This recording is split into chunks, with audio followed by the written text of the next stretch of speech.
እርግጥ ስል እሷን የማጥፋት ስራና የአንተን ወንድምን የማጥፋት ስራ ነው የሚይዘው ማለት ነው።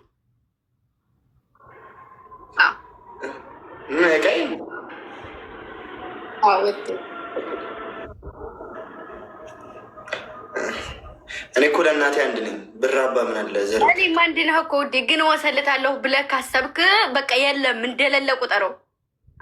ውዴ ልሽ ካልጠፋ ነገር ለምንድን ነው? ምንም ነገር የለም። የሚያስቆጨው ዋናውን ነው የሚይዘው። በቆንጨራ ነው የምለው። ማሬ ተናገርኩ እኮ እኔ።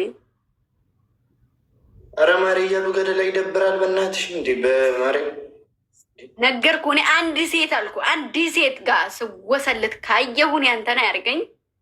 በቃ ፍረድበት። ልጅቱ ደግሞ ከአንድ ሴት ጋር ፔንሳ ነው ማለት እንደዚህ በፔንሳ ከሁለት ከሶስት ሴት ጋር ሁለት ሶስት ሴት ለእኔ አይከብደኝም። ልክ እንደዚህ እንደ ጥፍሮቼ ማለት ናቸው። ከአንድ ሴት ጋር እኔ ነው የምትሸልተኝ። ከሁለት ከሶስት ሴት ጋር ኖርማል ነው።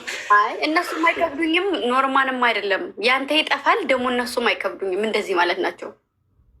እንደዚህ ስብር ማለት ነው። እንደዚህ ብዙ ካረክማ የሰራው ያንተ ስለሆነ የሚበልጠው ያንተን እሸልተዋለሁ። 12 ሰው አደንዳዋ 12 ሰው አደንዳ ና ውዴ ና ወይ ከጥሩ ተዋለድ ወይ ከጥሩ ተጋባ ይላሉ የቀድሞ አባቶቻችን። ወይ ከጥሩ ተዋለድ ወይ ከጥሩ ተጋባ። እኔ መልካም ሚስት ስለሆንኩ ያለው እኔ በቃ እንደኔ ሚስት የትም አታገኝም። ምክንያቱም ካጠፋ መቀጠራ በዛች ብቻ ነው። ጋይስ 12 ሰው 12 ሙሉ እየቆረጥሽ ምንድነው? መልካም እንደዚህ መልካም ስለሆንኩ ነው። ውስለታ እኮ ለአንተ የማይጠቅም ለእኔ የማይጠቅምም አይጠቅምም። ከፈጣሪ መንገድ ያስወጣሃል። በሽተኛም ተወላለሁ ውዴ። አዎ ተሰተር ነው ማሬ።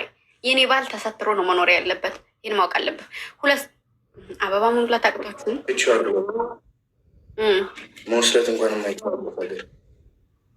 አደል። ጭራሽ አምሮህ ነበር የሆናነት ወስነ ግባ ልክ ማለት ነው። ልክ ስታስበው ወስን ውዴ። አጠዋለሁ ወይስ አላጣውም የሚለውን ነገር ወስን። አረ በቃ በእናትሽ ሴትዮ ከቀሌ ወረጅ እንዲ ቆየች። ምንድነው ሎኬሽን አጥፊ ምናምን የምትሉት እናንተ ደግሞ?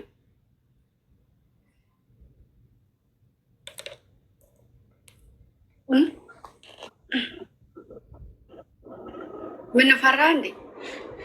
ለአንተ በማሰብ አረ በጣም እንዴ ለምን ፈራ እንዴ? ደስ የሚል ወሬ እኮ የምታወሪው ወሬ ያዝናናል፣ ደስ ይላል በጣም። ችግር የለውም። ያዝናና ወሬ አይደል እንዴ? ፈታ በል ከፈለግከው ሴት ጋር እሺ። ግን እያሰብክባት ቢሆን ጥሩ ነው። አዎ ማሪ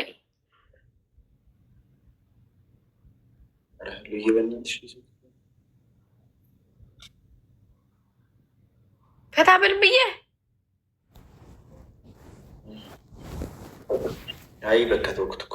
ሰሞኑን ግን በጣም ወፍረሃል ምናምን ነገር በጣም ነው እንደ ቤተሰቦቼ እንትን የተንከባከቡ ወሎ እንዴ በጣም የተንከባ። አሁንማ የእሷን ቤተሰቦች ጋይስ ማመስገን አለብኝ። ከዚህ በኋላ በመሸለት ነው የጀማ ከሚቆረጥ በጣም በቃ በሬ፣ ፍየል፣ ዶሮ በስመ አብ ተንከባከቡ።